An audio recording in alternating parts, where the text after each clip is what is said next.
اللہ نے فرمایا اگر کامیاب ہونا چاہتے ہو اتقوا اللہ، اللہ سے ڈرو. دوسری بات وابتغوا الیہ الوسیلہ، اور اللہ کا قرب حاصل کرنے کے لیے وابتغوا الیہ الوسیلہ، اللہ کی طرف قرب حاصل کرنے کے لیے وسیلہ پکڑو. کیا پکڑو؟ وسیلہ. بعض لوگوں نے اس سے نکالا کہ جو وسیلہ لیتے ہیں بزرگوں کا، دعا کرتے ہیں تو بزرگوں سے مانگتے ہیں کہ تم ہمارا کام بنا دو. حضرت پیرانے پیر آپ سے درخواست ہے کہ ہماری یہ بگڑی بنا دیجیے، اور کہتے ہیں کہ یہ اس آیت میں بولا گیا، جبکہ ایسا نہیں ہے. یہاں وسیلہ کیا ہے؟ مفسرین نے مختلف اقوال لکھے. ایک قول یہ ہے کہ وسیلے سے مراد نماز ہے. کیا ہے؟ نماز. فرض نماز چھوڑنا، فرض نماز چھوڑنا نہیں، واجب نماز چھوڑنا نہیں، یہ تقوی میں آ گیا. لیکن سنت نوافل اس کا اہتمام کرنا یہ وسیلے میں آ گیا. حضور صلی اللہ علیہ وسلم کو بولا جا رہا ہے کہ وَأْمُرْ أَهْلَكَ بِالصَّلَاةِ وَاصْطَبِرْ عَلَيْهَا. کب؟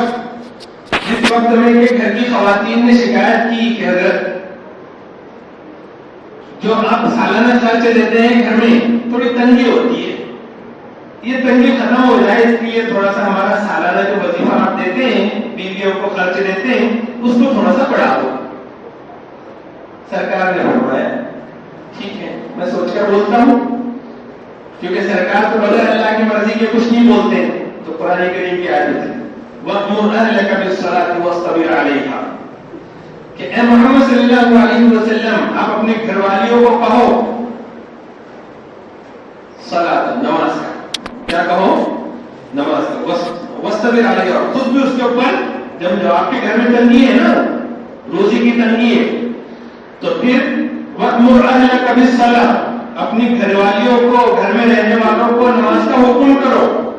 وَاصْطَبِرْ عَلَيْهَا، اور خود بھی اس کے اوپر جم جاؤ. بتاؤ کیا سرکار فرض نمازیں نہیں پڑھتے تھے؟